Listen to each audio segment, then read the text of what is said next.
Survival Jim here. You guys have been asking for this for a while, and man, have I slacked on it. But I'm going to show you my version of the 7 Days to Die Horde base. Now, you can build this up against a building, so if you want to take over a POI somewhere and then build this, you can. Or you can just do exactly like this and build it in the open. It works either way. First thing I'm going to do is I mark out 7 by 7. It has to be an odd number if you want to make this look proportionate and have your doors be centered on your build. All right. So I go block, 2 blocks, block, 2 blocks, block, 2 blocks, all the way around. Okay. Next, I'm going to take out the center blocks. Now, if you feel like it, you can put that in there just to have it hold for stability until you get it finished. But you're not going to want that many. You're not going to want that many pillars because they will get hung up on them. So you're trying to do minimal. Okay. From there, I fill in the sides, build up 1, 2, 3, 4 to 5, up to 5. Now, if you want, and I suggest you dig one hole down and put a block in and then build up 5. Once you build up 5, put the rest of this on. You can start with wood and then upgrade to cobblestone. That way you're not getting yourself into too much trouble. And you have a place to hide earlier in the game. Then I put 3 ladders down. I leave 2 blocks up. Zombies don't jump 2 blocks, so you can right off the bat. Once you get, if you get a single point into parkour, you can take this bottom one off and you'll be able to jump up a whole lot easier. Put in the center wood. I'll put a bedroll down, my fire, my basic stuff, and I'll work the first little bit off of just a platform like this. As I gather resources, I grow it. I build up another 5. So if we come in here and we look off of the platform, 1, 2, 3, 4. Okay, up another 4. Now, sometimes I'll go 5 simply because I want the extra headspace. When you fill this in at 4, some people feel a little claustrophobic. And if you put a block in, if you put a storage chest in, it's literally right here at the top of your head. So 4 or 5, and you're close it off at level 5. Then I've done just a small modification from what I've done before. I've shown and done on the stream. This is a plate. It's a single plate that I just put advanced rotation and I put it right at the front. Reason I did that is because I want this pier to be even with this. And the reason being is when you put the next step in, your electric fence posts are going to make better sense. Okay, so I just use these stairs. All of this stuff is right here. If you hold R, go to shapes. Right here on this top basics, all of these are right here. Plate, ramps, stairs, corner stairs. Okay, all of it is right here. And these ladder squares, all of it's right there. Now, one of the ways that I do it when I get this started is I will put a brace up, basically, of blocks to make sure that I don't have anything fall down. That's just as easy as that. Just do this along. And now, until you get it all cobblestoned and set up right, you won't have it fall down on you. Now, if you have the ability to make some of this concrete, start with your concrete down here. That's your support pillar right there. Then it hooks to that one, and that's how it builds up. This right here sees this as a full block. So that is also attaching there and there. So that way you can make sure that none of this stuff falls down as you're upgrading it, and you'll be good. This right here is just a, let me pull it up here. That is just this basic bars right there. And it's put on the inside You probably could rotate it down and put it over here, but the inside makes them still think that they can get on that piece, and they'll fall off of it. From there, we now upgrade. All right, we're going to take this. This will last you for quite a while in the game. Okay, this will get you a long way in Horde Nights, just having this piece. And you guys have seen us. We went all the way up to day 28, I think, just using this in the last playthrough. Just like this. That was it. We didn't even put any spikes down here. If you want to add extra flare, you want to get a little extra damage in, you throw a bunch of spikes down around the bottom. All along here, you can even take him and come out along this, so they just slows them down even more. Easy, easy, easy. Okay. Nothing fancy. Now, on the next step, this is where you've got to be a little bit careful because your stuff will fall down. We take the standard deal that we've got here, the stairs, the entranceway, standard, leave it just exactly the same. What we're going to do is extend this platform out. We're going to come back 2 blocks. Okay, back 2. So you can see 1, 2. We're going to come out 2. All right, then we're going to come out till we get to the point of the stairs here. Okay. We want to close that off. And the reason we're doing this is when you get cops trying to spit, the more this is closed off along the front, the harder it is, and we want to funnel them.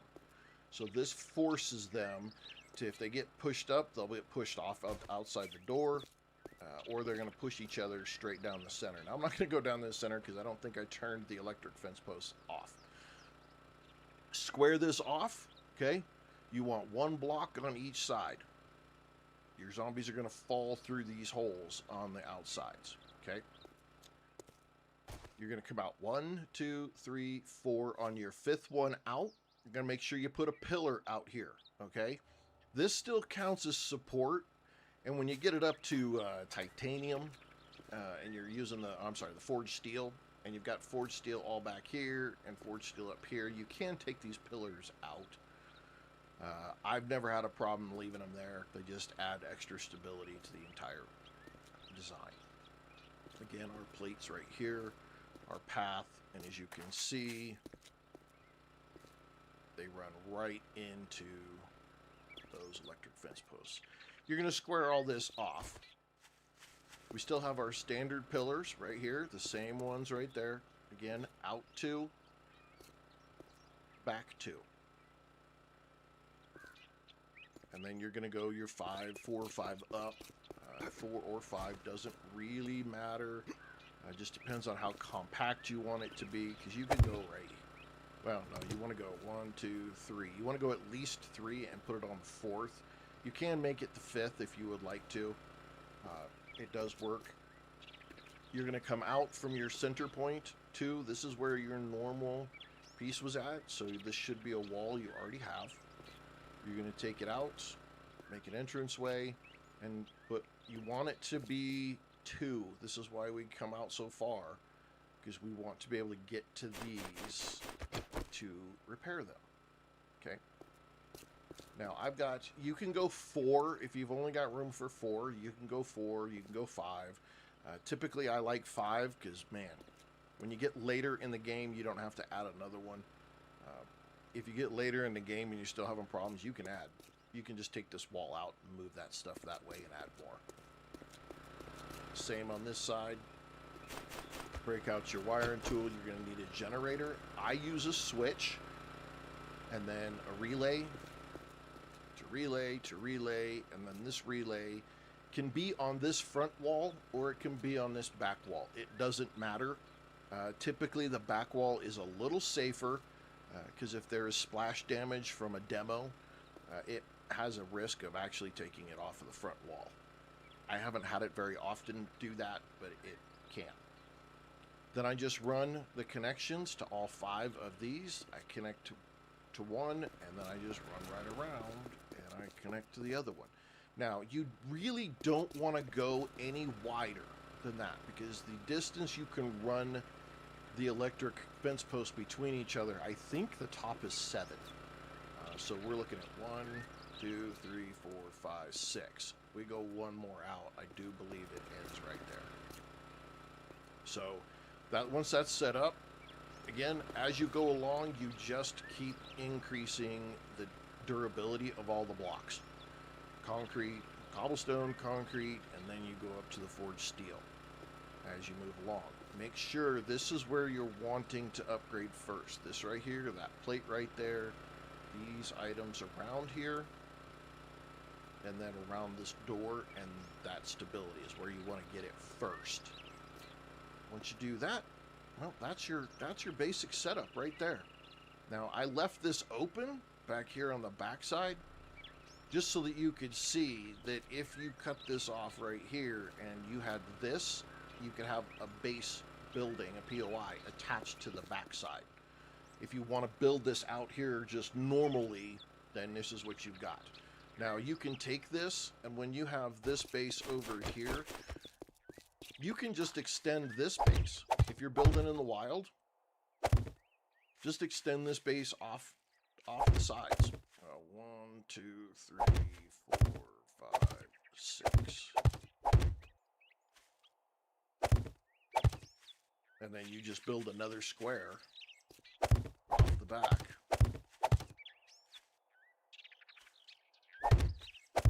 And you can just keep expanding this base if you build it in the wild. Oh my goodness, really?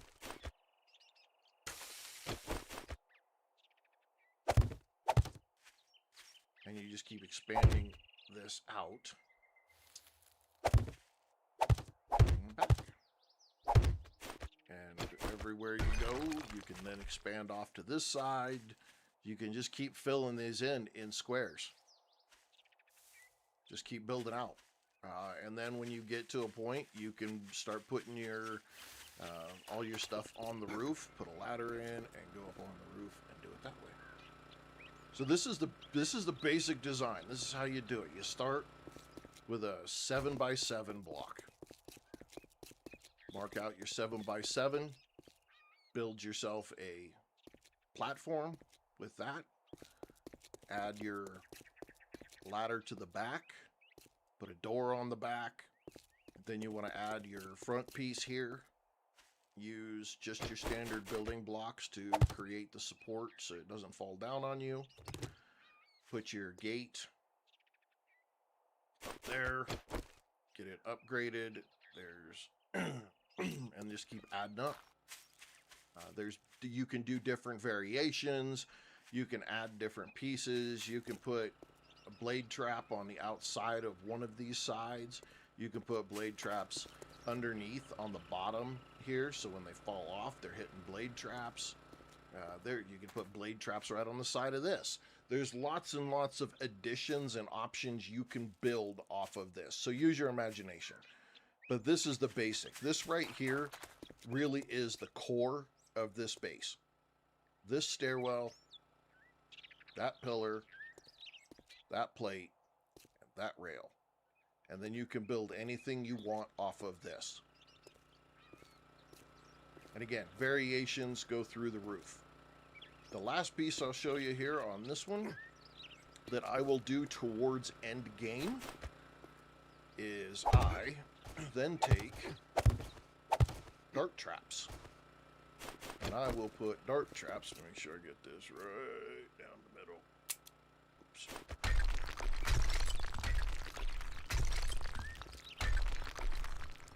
I will put dart traps right down the middle of this. So I'll take these.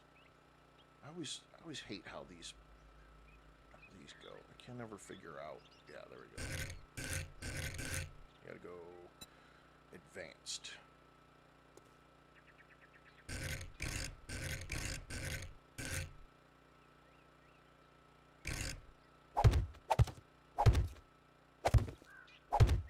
Put dart traps right in there. You can take the dart traps and put them up one higher. Dart traps right down the center, so they run on these. And then I put another switch to the dart traps so that I can turn it on. If they get packed in here and I'm running out of ammo or whatever, I can flick on the dart traps. If you're playing headshot only, this is a great way. Dart traps go straight down into the heads. You can build those higher if you want. You can build them lower if you want. What I also will do is take these blocks right here out, and I will put shotgun turrets right here. So you have dart traps, electric fence posts, and shotgun turrets all face down. Now on the back side, you need to put some hatches so that spiders can't jump up here and then just come right on down. So you put hatches on the back side, put the the shotgun turrets on the inside, point them right down at that hole right there. And you can just about stand back and let all of your traps do everything. Now, for those of you who want to get that experience, keep the dart traps off, keep the shotgun turrets off. You can put them on a switch just like this with a relay. You can either run them from that generator bank or set up a separate generator bank with a separate switch. And when they come up, they get hit and you get them froze. And so I will show you right now.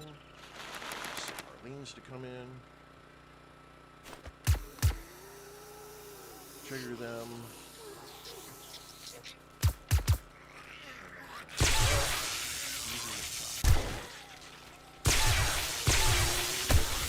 One push another one off.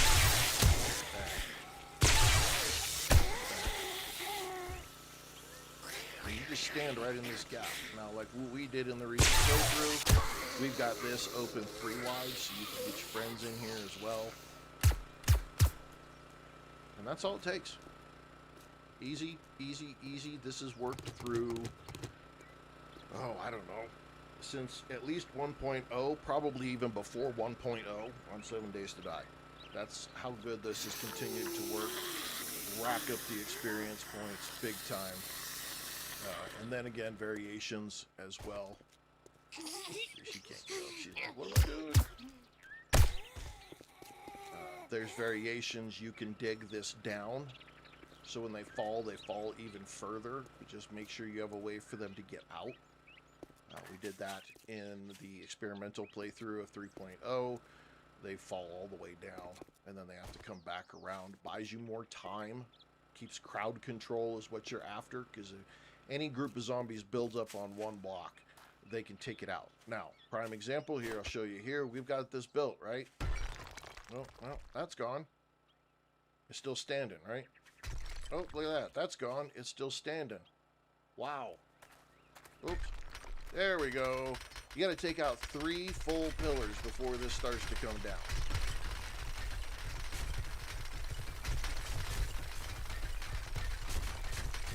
Three. Which means they've got to get 2 of the front ones and even the back ones. Now, if you take any of these and you make them into forged steel, it makes it even harder. And we're talking endgame. Now, I've never, I'm going to tell you guys right now, I've never ever had this happen where it was an issue. They've never torn this base down on me, ever. And I've had some pretty gnarly hordes on this base. So if you have questions, hit me up in the live stream. We will check this out even more detail if you want. We're going to build another one of these in the next live stream out in the wasteland, and I'm going to show you how well it works every time. Never fails. Hopefully that makes sense. Again, you start with a 7 by 7. Has to be odd. For now, this is Survival Jim. This is my go-to horde base. Ladies and gentlemen, I'll see you on the stream.